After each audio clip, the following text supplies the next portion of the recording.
Cool. All right, everybody. Well, welcome to May's Wellness Week.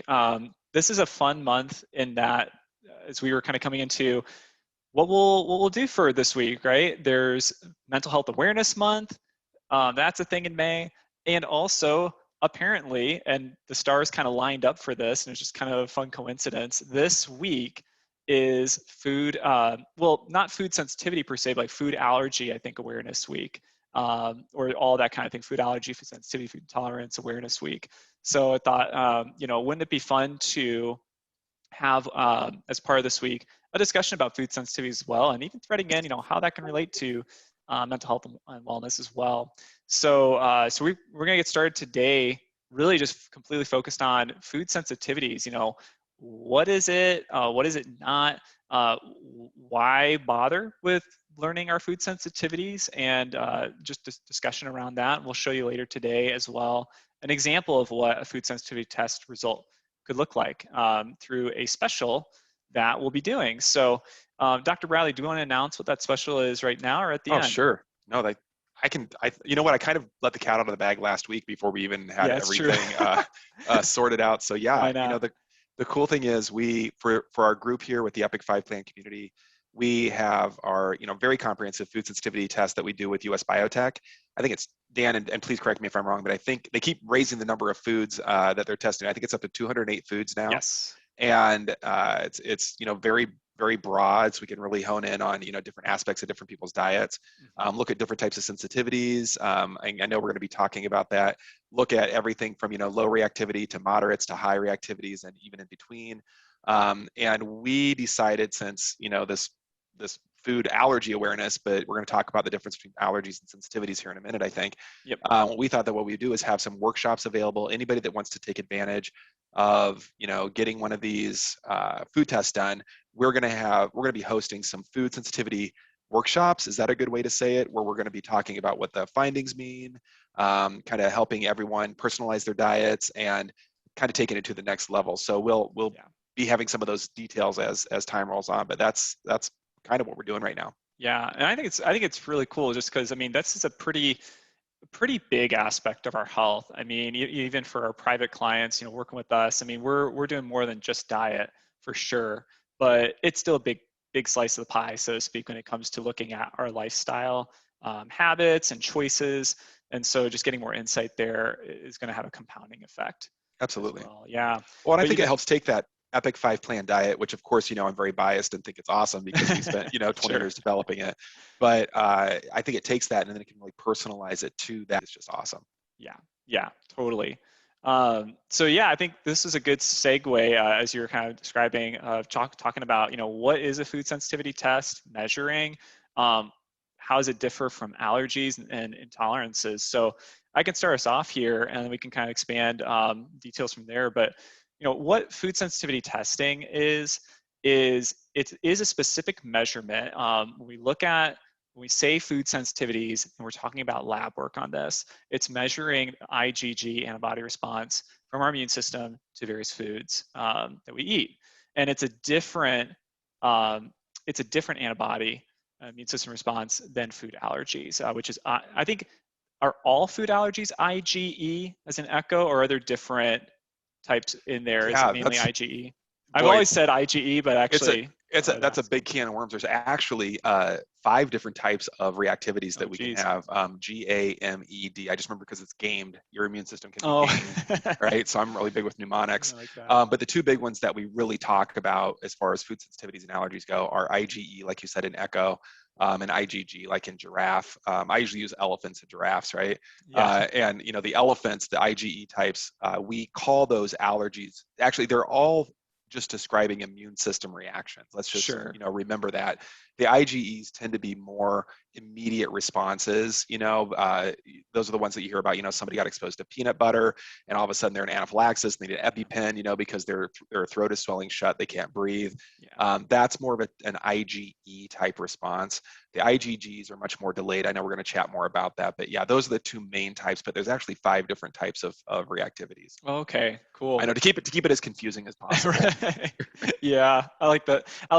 I actually, there's just kind of a little fun side point, but when you said, E for elephant, I'm like, well, allergies, the elephant in the room. It's like, okay, we really, that's happening right now. You can't ignore that. Right. Whereas, like you said, the food sensitivities are trickier. I think for some people, I think it's helpful to describe why and how they're different from allergies, at least in terms of the naming of these things. Because sensitivities, it really is, I mean, allergies can be on a spectrum too, for sure. I mean, somebody got peanut allergy but not need an EpiPen.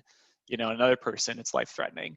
Right. But food sensitivities can be confusing because there can be an effect on our health and we might not be aware of it at all. It's very covert. Just some insidious, subtle inflammation happening in our gut because our immune system's not happy with certain food and we have it each day or frequently in the week. We don't think anything's up until later when our health just starts to not be as great and you just can't pinpoint anything, right? Like usually we think, well, this is even a question that we'll ask our private clients too when a weird hiccup comes up in their journey of, well, what, if anything, has changed recently? What are some recent details, anything notable? And with food sensitivities, asking that question can be really hard because it's like, well, was it that thing I ate 3 weeks ago? Was it 2 days ago? Is this just a final piling up of the last few months or years or decades of habits and choices? Hard to say. And so that's where we can find that the food sensitivities, in terms of what, kind of going to the why really of measuring that is for those reasons, take some guesswork out and get to personalizing things faster. Well, I think that you nailed something there too. Whereas, just again, talk about the elephant in the room. When people are exposed to their IgE type responses, typically the response is immediate. They're exposed, there's an immediate response. It's a one-to-one reactivity there. Whereas with food sensitivities, and again, we're just using that term to differentiate between the IgE versus IgG, but they're all immunological responses. They can have a cumulative effect. The effect tends to be not as life-threatening and more quality of life-threatening. Yeah. If that's a good way to say that, it could just be generalized inflammation. It certainly could be, GI upset. It certainly could be, brain fog and headaches. It could be joint pain. It could be fatigue. I mean, the list goes. I mean, it could be anything, and that's the hardest thing. And you nailed a big piece here, where those IgG type immunoglobulins, that type of immunological reactivity, can sit around in the body for up to 21 days, and it doesn't necessarily have an immediate response, and so it can become, fairly difficult to discern. Just like you said, hey, I'm making this up. I had some kohlrabi 2 weeks ago. Maybe that's why I have the headache today. And again, it's very hard to discern that without proper laboratory testing. Yeah, definitely.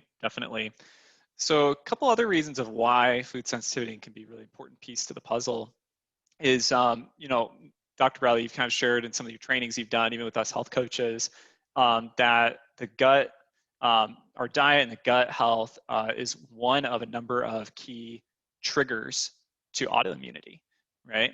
And so that, I think, especially for a lot of folks here in the Epic 5 Plan community, I mean, a lot of you guys watching this live or later on, I mean, you're here.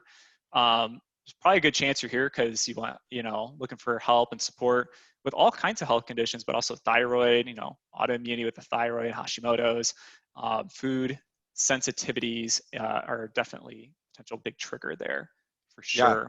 Do you mind if I just jump in there? And Please. I know that we'll probably cover, pieces of this again, either today or later in the week, but I think for autoimmunity, food sensitivities are very important because, again, when we think about, what is an autoimmunity, and again, we just kind of go down that road. We know that there's a genetic predisposition, so thank you, mom and or dad, for our genetics that led us to having the likelihood of having antibodies that are attacking our own system. And then we get into a few other things. The two that are really pertinent right now are an impaired gut barrier, or like you said, a leaky gut, and then triggers in the system. Triggers in the bloodstream that are having contact with the immunological system that are getting the immune system confused. And again, if we have that genetic predisposition, we start making autoimmune antibodies that attack our body. So when we have those food sensitivities, not only can they stimulate an autoimmune flare-up or an autoimmune attack or cause the antibodies to rise up in the body, but it can also lead to irritation in the gut lining. which again can lead to leaky gut. When we have leaky gut, we're absorbing toxins from the gut that we shouldn't be absorbing. And again, those have a deleterious effect on the immune system as well. So it's like a double or triple whammy that again, with some real basic blood work, you can figure out exactly what your body is responding to, in a bad way, exactly what it's not responding to, and then really tailor your diet accordingly. Yeah, definitely. One question, to kind of play devil's advocate a bit, because it's an area that sometimes, like you said, Dr. Bradley, when we were planning for today, like even us as healthcare providers, practitioners, we know up in here, but we sometimes forget to convey to everybody else is, a big question that can come up from a lot of folks who maybe they've done food sensitivity testing before in the past, or maybe they've read about like, hey, there's a lot of incongruencies, and I know no test is perfect. There's false positives, false negatives, but one of the things that can make it confusing is, and I don't know if this is a thought, maybe this is just an idea in my own head, but I could see that a lot of folks might create an expectation when it comes to food sensitivities, like, hey, once I've tested my food sensitivities, if I've done food sensitivities and food allergies, then I've got every single piece of data I know ever for knowing exactly what to eat, not to eat. And it encompasses a lot, but that's still not a true statement. There still can be other reasons why we don't tolerate certain foods well. And I think so one of those examples, and again, going to what's different about food sensitivity versus, we talk about allergy, but also what's different about it versus intolerances. And so an intolerance, I'll give the short version. Dr. Bradley, I'd love any longer version or elaboration you have. So an intolerance is more geared towards where the body is incapable of or significantly hindered in being able to break down certain kind of food stuffs, food particles. Think of like fructose intolerance, or a very common lactose intolerance in milk, right? We lack certain enzymes like lactase or are deficient in them. And so these foods just don't do well with us. And that has nothing to do with an IgE antibody or an IgG antibody. It's something totally different. Yep. So wasn't sure if there's more you wanted to elaborate about food intolerance. No, I think that's a really good differentiation. And again, we're using these terms, just allergy and sensitivity, just to differentiate between IgE elephants and IgG giraffes, right? But those intolerances are more, like you said, of a digestive process or an impaired digestive process. The easiest one, I think you used a really good, example there, which is lactose intolerance, right? We don't have enough lactase to break down the sugar lactose. That sugar is very irritating to the gut, and we can get, a lot of GI symptoms associated with that. And I would say a large swath of humanity suffers with that, even though we continue to, have cow dairy all the time. So it's one of those magic tricks where if I'm saying this in jest, please understand I'm saying this in jest, but if we don't know what's going on, take dairy and gluten out of the picture, and, a lot of people get better with a lot of symptoms. Yeah. And again, is it an allergy? Is it a sensitivity? Is it an intolerance, or is it all a combination thereof, right? The other thing I wanted to point out, though, that sometimes it's not just an enzyme deficiency, and this is really where, I want to point out with the work that we're doing with our private clients is, beyond just here's a diet, here's, your food sensitivities, let's tailor this diet to your food sensitivities so that you have a unique diet.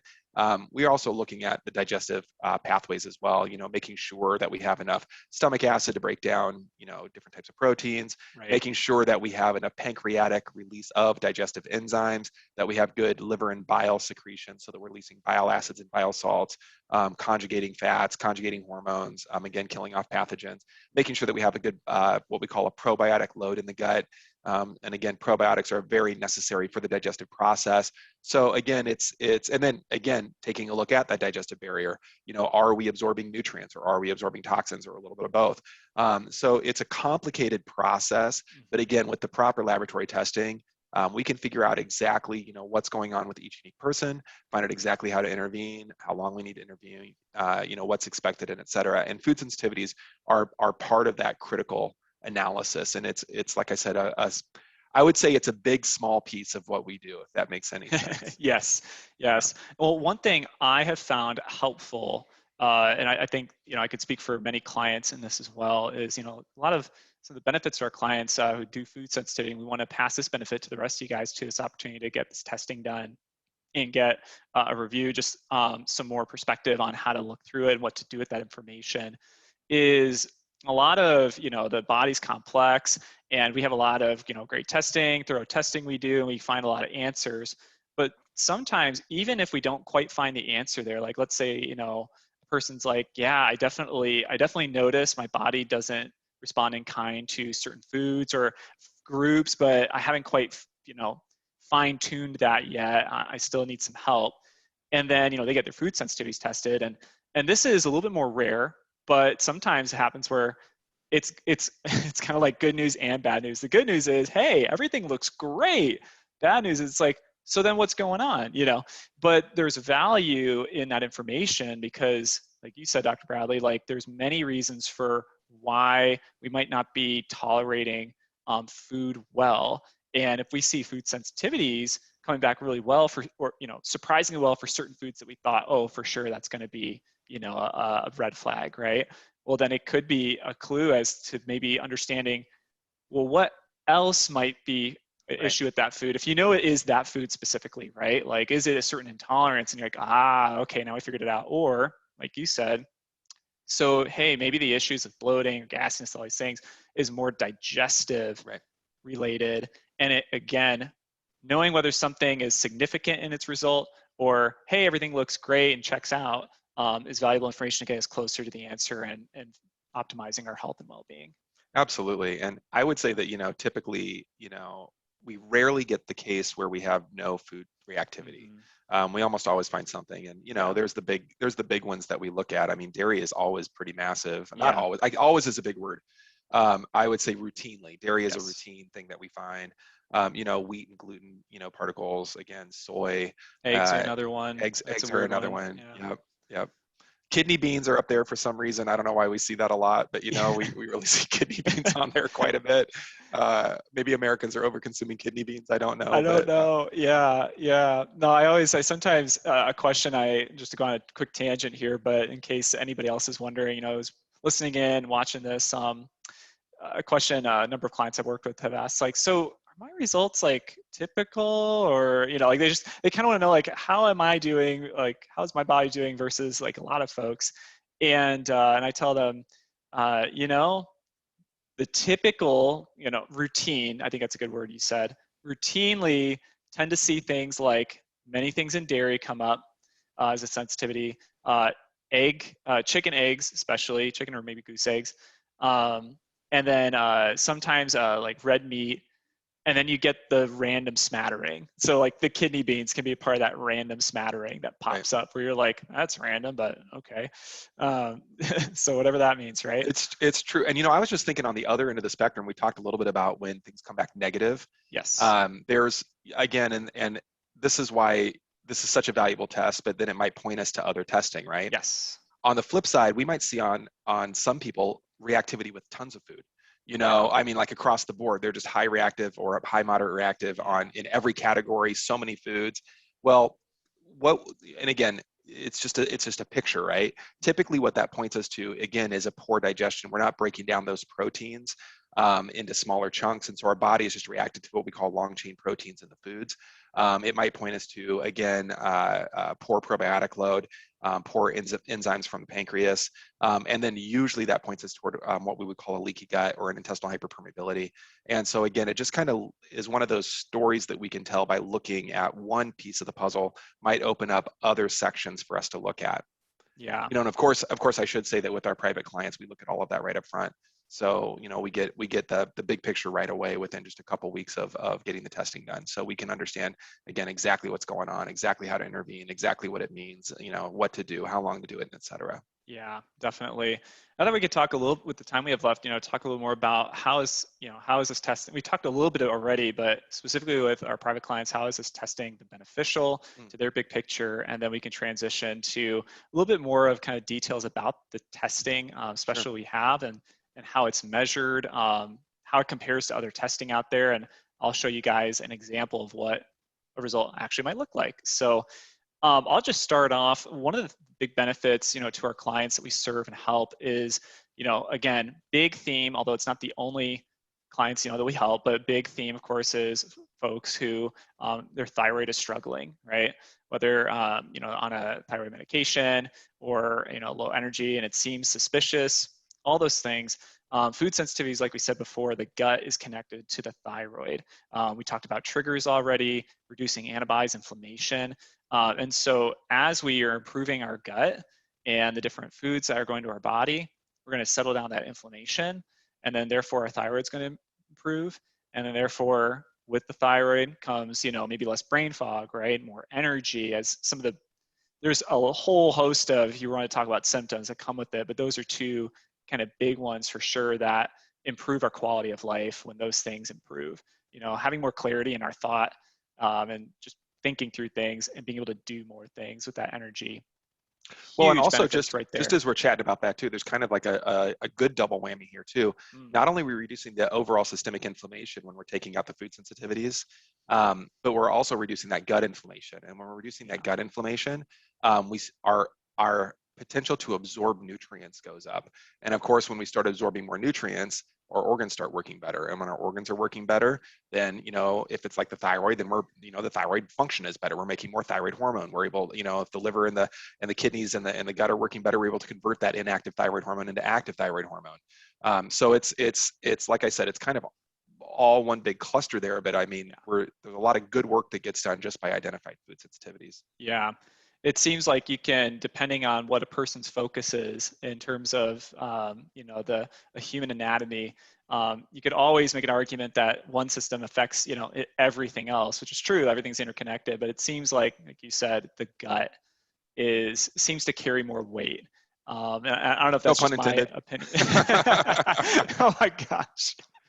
I think about that. That's great. Oh my goodness. But yeah, it really, it does carry more weight because like you said, functional medicine really, like what we're doing is, I always loved how simply you put it in the past. Like we focus on putting as much good stuff into our bodies as we can and keep out or help the body get rid of as much of the bad stuff as it can. And so if our ability to get the good stuff in is hindered by not breaking down and absorbing our nutrients well, or, let alone toxins coming in, well, that model, good stuff in, bad stuff out, good stuff in's hampered until we can correct it. So, right. Yeah. We'll transition a little. Oh yeah, go ahead. Actually, I want to answer a quick question. Melissa asked in the chat, are a lot of people allergic to gluten? How common is it to be allergic to gluten? And again, I'll come back to that word allergy. We test that with a couple of different ways, but the big way to test that is something called tissue transglutaminase, TTG, and it's an enzyme that we look at in the blood. And I would say that, not a lot of people come up, quote, allergic to gluten. That doesn't mean they're not sensitive to gluten. I would say that, when we look at the big sensitivities, we do see a lot of gluten sensitivity, maybe not as high as dairy, and maybe some other things, but we do see it coming across. And then I move over to Alessio Fasano. He's the medical doctor that's the world premier expert on all things gluten related. And he said that even in the absence of allergy or sensitivity, he thinks that all humans are intolerant to gluten. And that gluten causes inflammation. So it's one of the reasons why on the Epic 5 plan diet, we have taken a pretty harsh stance of being, I don't want to say anti-gluten, but gluten-free, I think is a good way to say that, and looking for, gluten and lectin, other lectin-free alternatives. Mm-hmm. Yeah. Thanks for catching the chat. I had my notes covering the chat notification, so I've fixed it to be more aware. Thanks for the great question, Melissa. So one thing I've been asked, so kind of transitioning to the remaining of our time, about this this test special that we're sharing with you guys in case something that you think would be valuable for you and want to pursue. There's all kinds of food sensitivity lab tests out there, right? And so want to talk a little bit about, well, what's maybe unique or different about this one that we're offering? And I think that's a good question for anybody, about making a decision on anything, right? I would want to know that. So it's been fun to be able to use actually a variety of tests. So we've used a few, like Meridian Valley Labs was one, another was Salvio, and now this one that we've been using and are offering to you guys as a special 10% off is by US Biotech. And what's interesting is, like, one of the questions I reached out to with one of these labs was, hey, what unit of measurement do you guys use? As I look at this lab report, when we look at these lab reports, you see a spectrum, like, hey, this food's kind of in the green, now it's going into the yellow, now it's going into the red. Red's not so good. Yellow's like, iffy. And I noticed that there was no, like, it looked like a relative scale to me as just a person just checking out a lab report like any of us would be. And what was interesting was one of the labs I reached out to that we used to use in the past, not US Biotech, but a different one, they had shared that there's a few different ways in which they measure these results. And one of them is called, hold on, let me pull it up here in my notes. So they use it's called semi-quantitative indirect ELISA, or ELISA, which is enzyme-linked immunoabsorbent assay. So that's a whole mouthful there. But basically, they look at what they call optical density. So they're looking at the density, and higher density, they kind of how well light filters through it, and there's kind of a whole measurement there. And I think the key word there is semi-quantitative. So it's pretty good testing, but there's fully quantitative, which is what US Biotech Labs does. And that's something we really like about it. Yeah, it's one of the reasons we switched over to them, and quite frankly, price-wise too. I mean, we were getting more bang for our buck, which getting a better quality of test, if I can say that, and more things being tested. I think I'm not picking on any of the other labs. The ones, I won't mention them again, but the ones you mentioned are fine labs, and have been standards in functional medicine for a very long time. But I think technology's moved on, and some of the labs moved on with that technology, and some of the labs did not move on with that technology.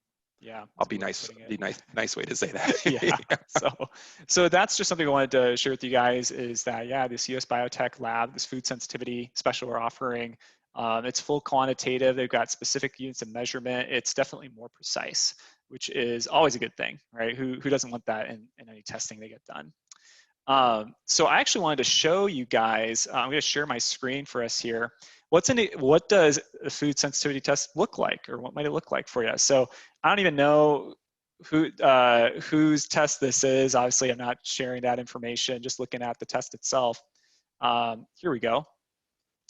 But yeah, here's a US Biotech lab, mostly what it looks like here. And it's what I like about this testing is, we're going to equip you guys with more information. These guys jumping on the special here, but even if not, like, let's say some time in your future, you get the testing done, it's pretty intuitive, which is great. It's like, hey, we've got these different categories of foods, dairy, vegetables, nuts and seeds. As you can see, Dr. Bradley mentioned 208 foods. He's not kidding. A lot of different foods here, things you might eat every day, other things that you're like, why would they test for that? Who eats that food? They're very thorough. You got eggs, meat, and poultry, legumes, grains, things that don't really fit into a category per se. You got your miscellaneous there, herbs and spices, and this, Candida screen. And so there's a lot of different things here. And as you can see, there's a spectrum. So you've got kind of that green, like I was mentioning before, transitioning yellow, and then they have orange and red. I think this is another testament to the precision of US Biotech's test. A lot of times there's just 3 categories, like, hey, not sensitive, moderate, and high, and they've got broken down to 5 categories. Now, I won't elaborate too much. We have some ways to simplify it further, just to make things more practical for you guys in terms of application, which you'll benefit from in the special. But that's just what they look like there. And so as you can see, it's a spectrum.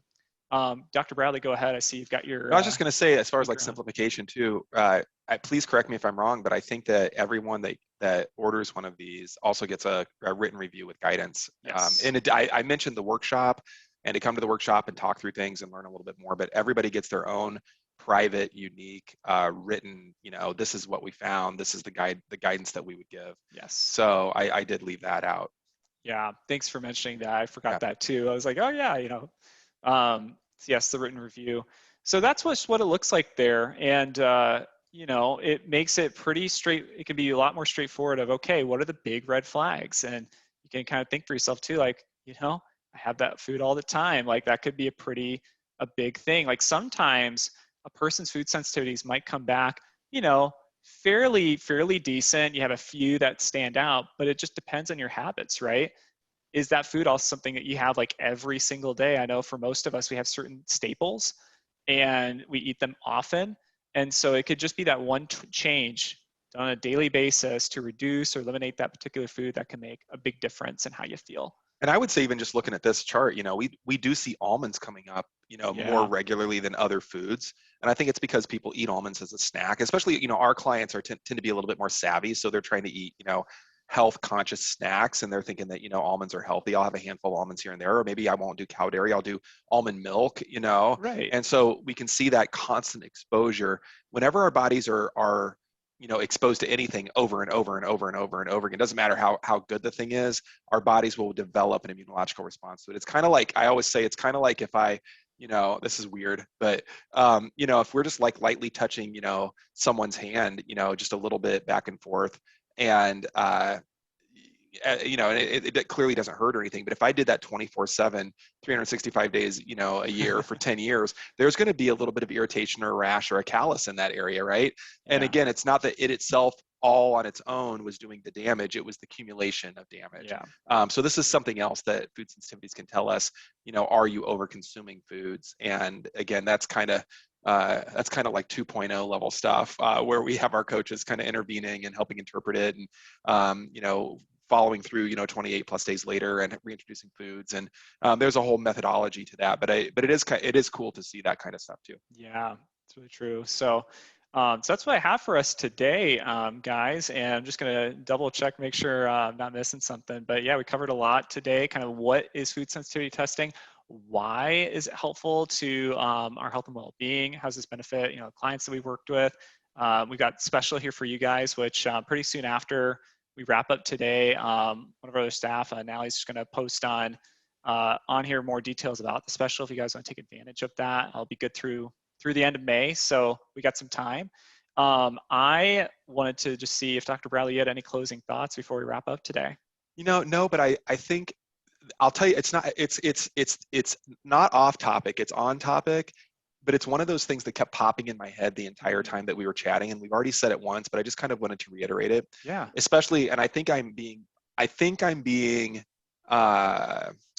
guided here from a post that I did earlier, which was, how come people are so disenchanted with their doctors these days, right? And the common response, if you want to look at that thread, everybody, it was an interesting thread, was nobody's listening to me, nobody's listening to me, nobody's listening to me, or hey, they told me I have Hashis, but there's nothing to do with it right now because I'm quote within range with my thyroid, so we're going to wait and see, and then down the road when my thyroid burns out, we'll do something, right? And it's frustrating because they know they're not feeling well. They're being told that there's nothing on the labs, and they're being told that even if they did find something like Hashis, that there's nothing they can do about it, and they're going to have to wait and just get worse and then do something about it. And I just want to implore to everybody that this is one of those types of tests that we can go in. It's a finger poke. We didn't really talk about how it's done. Oh yeah. But it's a very small amount of blood. It's literally just like a finger poke, like you'd be checking blood sugar. You've seen those cards. I don't know if you've seen them, but with babies, they check for phenylketonuria. They poke the toes and they collect the blood on those little cards. It's the same type of card. It's a blood dried cell analysis, where they collect the blood. I think there's something like 15 different blood spots. Yeah, different circles. And you just collect that blood, let it dry overnight, and send it in. And it's one of those tests that can give us an invaluable amount of information for the people that have those chronic health conditions that we really can't quite put our finger on exactly what's going on with conventional medicine.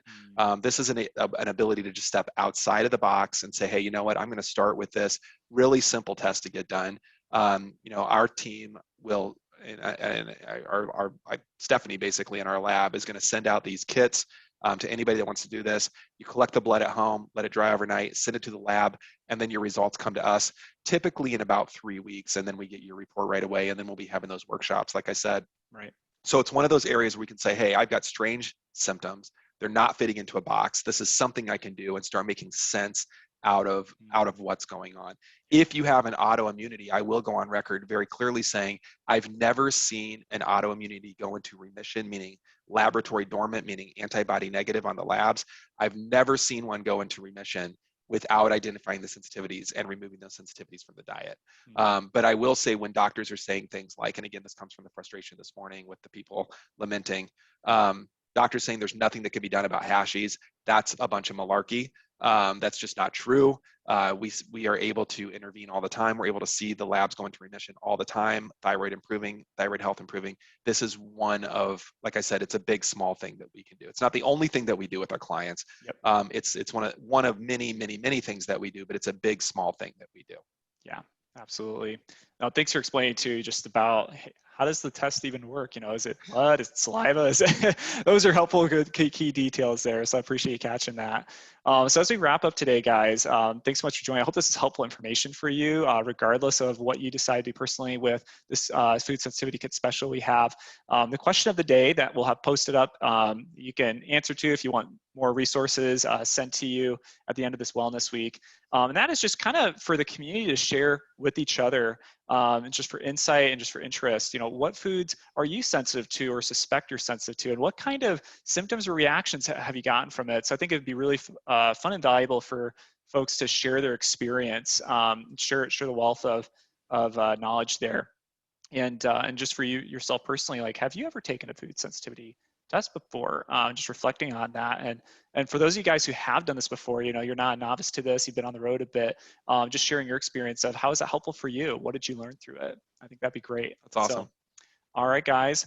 Well, Dr. Bradley, thanks so much for joining. For those of you guys joining us live on Zoom, thanks so much for listening in and for your comments. And for those of you guys watch us on Facebook as well, you take care, and we are going to see you guys tomorrow, same time. See you guys tomorrow. Take care. Bye-bye.